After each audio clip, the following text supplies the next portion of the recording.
Pregnancy அப்போ வரக்கூடிய normal தலைவலி இல்லை வாமிட்டிங், கிடினஸ் அதிலிருந்து ஆரம்பித்து அவங்களுக்கு சரியாக பசி இல்லை, சாப்பிட முடியாமல் இருக்குது, அண்டர் வெயிட்டாக இருக்காங்க, இல்லை ஹார்மோனல் இம்பேலன்ஸ் இருக்குது, பிபி இருக்குது, சுகர் இருக்குது, யூட்ரஸில் நிறையா தண்ணி சேருது, இல்லை யூட்ரஸில் இருக்க தண்ணியோட அளவு குறைவாக இருக்குது, குழந்தையோட growth சரியா இல்லை, இந்த மாதிரியான பெரிய விஷயங்கள் வரைக்கும் நம்ம ஹோமியோவில் ஹெல்ப் பண்ண முடியும். சிலருக்கு பார்த்தோம்னா 3rd month pregnant abortion histories இருக்கும், 5th month அபார்ஷன் ஹிஸ்ட்ரிஸ் இருக்கும். ஒரு 4-5 தடவை கன்சீவ் ஆகிட்டேன் டாக்டர், ஆனால் கரெக்டாக 3வது மாதம் எனக்கு அபார்ட் ஆகுது அப்படின்னு சொல்கிறோம் நிறையா பேரை நம்ம ஹோமியோவில் கம்ப்ளீட் ப்ரெக்னன்சி வரைக்கும் கொண்டு போய் நம்ம ஒரு ஆரோக்கியமான குழந்தைய கொடுக்க முடியும்.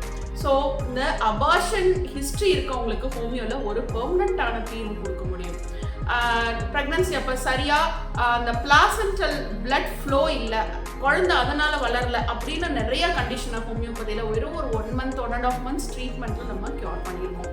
குழந்தைக்கு லங்கு சரியாக வளரல, குழந்தையோட வளர்ச்சி குறைவாக இருக்குது, குழந்தைக்கு சில காம்ப்ளிகேஷன் இருக்குது, இதையும் நம்ம ஹோமியோ மெடிசனில் வயிற்றுக்குள்ளே இருக்கும் பொழுதே நம்ம கரெக்ட் பண்ணிக்கக்கூடிய அளவுக்கான மெடிசன்ஸ் ஹோமியோவில் அவைலபிள். இது மட்டும் இல்லாமல் லேபர் டைமில் ஏற்படக்கூடிய பிரச்சனைகளுக்கு லேபர் கிட் கொடுக்குறோம்.